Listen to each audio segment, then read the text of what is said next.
nandito tayo sa Brighton Hub. Ayan, malapit sa seaside. Today is Monday, so gumala kami ni Habi before, hindi, kakatapos ko lang mag-meeting sa restaurant. So, andito kami ngayon. Nag-ikot-ikot sa may seaside banda. So, ayun siya, oh. So, ngayon, i-interviewin natin siya kung ano yung mga pinagdadaanan niya from scratch to dito sa UK, kung paano niya, kung gaano kahirap, kung ano yung mga pinagdadaanan niya. Okay? Huwag kayo maingay. Hello, De! Musta? De! Supportahan mo ako, De. Interviewin lang kita, De. Paano ka ba nakarating sa sa UK? 'Di ba galing ka sa Dubai nagtrabaho. So, ano yung mga proseso na nakarating ka dito sa UK? So, magandang hapon. Magandang gabi sa inyo dyan sa Pilipinas. Good afternoon dito sa UK, sa Brighton. So, hindi naging madali yung journey ko. Papunta rito at kung ano man yung posisyon ko na meron dito as a chef o as a head chef dito sa Brighton. So nagsimula ako, ikukwento ko na buo para magkaroon kayo ng idea. Hindi naman para magyabang, gusto ko lang maging inspirasyon sa inyo, ma-inspire kayo, kung may inspire kayo sa kwento ko, ng buhay ko. So nag-start ako sa Pilipinas sa Jollibee as a service crew, backup station. From there, minahal ko yung trabaho kasi meron kaming canteen sa Pilipinas, maliit na karinderya. Nagluluto kami ng pansit doon, kasama ng magulang ko. From Jollibee, nag-transfer ako ng Delhi, France. From Delhi, France, 2007, nagpunta ako ng Qatar. So from Qatar, nag-line cook ako sa Chili's for 2 years. After that, umuwi ako ng Pilipinas. Pero ang hirap ng buhay. So, lipad uli ako papuntang Dubai. Napunta naman ako sa largest catering in the world, which is Emirates Flight Catering. So, magandang training ground ko doon. Nag-start ako doon as demi chef de partie. Tapos, umuwi uli ako sa after 1 year kasi medyo hindi kumanda yung pakiramdam ko. Nagkasakit ako. Nagpagaling ako. After that, siguro after 2 months, nagkaroon ako ng trabaho. Punta naman ako ng Palau. Kung hindi nyo alam yung Palau, yun yung papunta sa Guam, Micronesia. So, Grabe, ang daming mga daanan dito. So naging Korean-Japanese chef ako doon sa hot section. And after 2 years, balik ako ng Dubai. Sa kasamaang palad, pagbalik ko ng Dubai, Emirates pa rin, hindi lang nasunod yung kontrata ko, so hindi ako tumuloy. Binigyan ako ng ticket pa uwi. Kaso, 7 months ako naghintay sa Pilipinas para makabalik ulit ng Dubai. Tapos, 1.5 months lang na-terminate ako kasi ayoko sumunod sa kanila kasi nga hindi nasunod yung kontrata ko. Nasa airport ako magtatrabaho sa first class lounge as CDP. So, CDP ka doon, okay. So, binigyan nila ako ng ticket, ginawa ko, pinunit ko yung ticket. So lumaban ako ng TNT for 3 years sa Dubai. So hindi alam ng pamilya ko, walang trabaho, walang kamag-anak. So yung misis ko lang tumulong sa akin. That time na walang-wala ako. Siya lang yung taong naniwala sa akin na kaya ko. So nag-start ulit ako.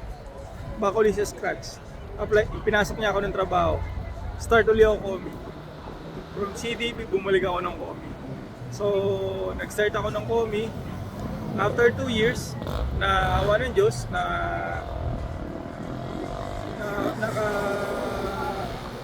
tawag dito, nakahanap ako ng magandang trabaho, which is Urla. Naging demi ako doon, medyo maganda yung sahod. So, after 1 month naman, nakuha ko yung asawa ko doon at i-transfer ko, maganda rin yung sahod niya.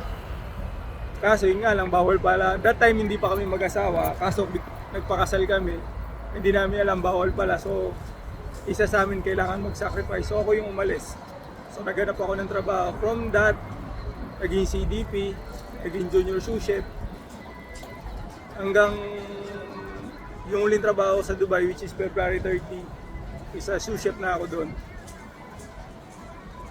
hanggang nasipa ako to or natalisod ako ng Indeed ay sa LinkedIn na may applyan dito sa UK. Sinubukan ko na mag-apply. Sabi ko nga naman dati, di ba wala namang mawawala sa taong wala na. Tama po ba? Malay mo magkaroon. So, sumugal ako. Kahit hindi ako marunong mag-English, kahit na alam mo yun, English Carabao ka. Nag-take ako ng IELTS. Yung IELTS talaga ng 20,000. Congratulations, kaibigan. Nakapasa. Unang take, bagsak. Bagsak. Isipin mo yung 0.5 na lang, hindi ka pa ipinasa. 4 lang yung kailangan na score, 3.5 ako, hindi pa ibinigay. So, nalungkot ako. Sabi ko, nagdasal ako, sabi ko, kung ito, Lord, para sa akin, ikaw na bahala. So, nag-take ako after 2 days. Take uli ako. Gastos uli ako. Awa ng Diyos, pumasa ako. Tapos, process na yung visa ko. Within 2 months, nakarating na ako ng Brighton. Ay, ng Scotland. Una kong lapag dito, Scotland. Tapos, syempre, hindi pa rin naging madali kasi, alam mo yun, binagsakan ko, hindi rin maganda. So, inantay ko lang makarating ang asawa ko after 1 month, inantay ko lang yung asawa ko. Pagka dating ng asawa ko, nag-apply ako. Alam mo yun, sobrang blessed ako kasi may nakilala akong Pilipino. Shoutout sa'yo, Chef Jan Claro. Siya yung tumulong sa akin. Executive chef siya rito. Nirefer niya ako sa head chef sa Fumi Brighton. So ngayon, nagkatrabaho sa head chef sa Japanese restaurant. Ang advice ko lang sa inyo, or bakit ko shinare to, ba't niya ako kinulit na mag-share sa inyo is gusto ko lang maging inspirasyon sa inyo. Ako walang natapos, guys. Wala po ako natapos. Pag nakita nyo yung grades ko, sobrang palakol. Gusto ko lang sabihin na walang imposible. Kung kayo dyan sa Pilipinas nangangarap ka, dati kang tambay, dati kang palagulo, kagaya ko, member ako ng fraternity. Isipin mo lahat ng masalimutan buhay na pagdaanan ko. Pero lang drugs, I never been into drugs. Hindi ako nag-drugs talaga. So kung ikaw tambay ka dyan, pasaway ka sa magulang mo, o kung ikaw isang padre de pamilya na nandiyan sa Pilipinas, at nawawalan ka na ng pag-asa, at isa ka rin kusinero or chef na kagaya ko, o kahit hindi ko kita kagaya na kusinero or chef, guys, kilusan mo lang yung pangarap mo. Kilusan mo lang. Kasi alam mo yung salita na nasa Diyos ang awa, nasa tao pa rin ang gawa. Kasi yung opportunity nandyan na yan eh. Hindi yung kakatok sa pinto mo na, hoy, Mark, kunin mo ako. Hindi ganun yun. So, kailangan ganapan mo. Pagtrabahuan mo. Diba? Kasi tanda mo, pag hirap ka na, malapit na yun. So, huwag ka lang mawawala ng pag-asa na balang araw, mabago yung buhay mo. So, guys, maraming salamat sa inyo. Sobrang haba din. So yun mga kainday na, ayan, napilit ko din siya interviewin kasi bihira lang naman ito kaharap sa camera.